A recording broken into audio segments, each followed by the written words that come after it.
Friends, ఈ చెట్టు చూసారా, భలే ఉంది కదా. ఇది వంకాయ చెట్టు. దీనికి బోలెడన్ని వంకాయలు ఉన్నాయి.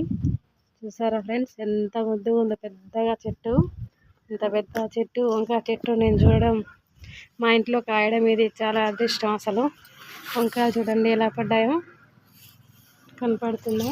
ఇక్కడ ఒకటి ఉంది, ఇదిగో ఇక్కడ రెండు ఉన్నాయి, ఇక్కడ ఒకటి ఉంది, అగో అక్కడ ఒకటి. బోలెడన్ని వంకాయలు ఉన్నాయండి చెట్టుకి. చెట్టు భలే ఉంది, పెద్దగా ఉందండి చెట్టు. ఎప్పుడు వెళ్ళినా దీనికి ఒక 2 కేజీల దాకా వంకాయలు కాస్తాయండి.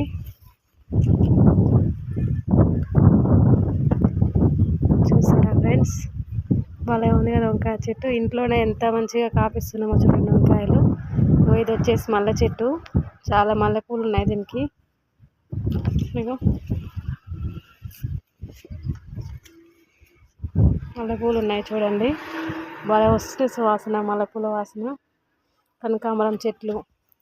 అక్కడ వచ్చేసి సబ్జా చెట్టు. దీన్ని మేమైతే సబ్జా చెట్టు అంటాము, మీ సైడ్ ఏమంటారో చెప్పండి. ఇవన్నీ సబ్జా కాయలు.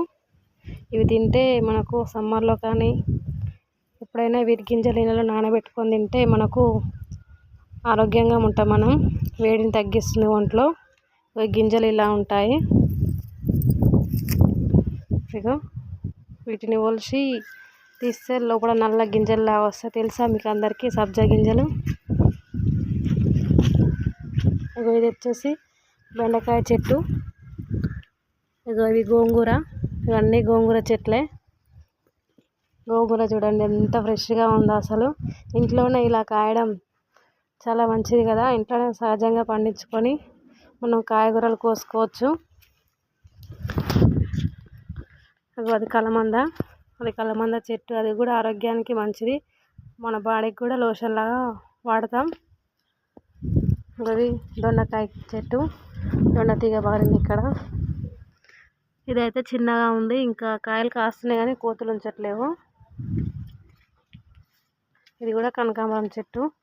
ఓకేనా ఫ్రెండ్స్, నా వీడియో నచ్చితే సబ్స్క్రైబ్ చేసుకోండి. నేను యూట్యూబ్లో వీడియోస్ పెట్టడం ఇది ఇప్పుడిప్పుడే కొత్త అండి నాకు. ఏమైనా తప్పులు ఏదైనా పొరపాట్లు ఉంటే క్షమించండి కాస్త. నా యూట్యూబ్ ఛానల్ని సబ్స్క్రైబ్ చేసుకోండి. ఓకేనా ఫ్రెండ్స్, నా వీడియోస్ నచ్చితే లైక్ కొట్టండి. ఓకేనా ఫ్రెండ్స్, బాయ్ మరి.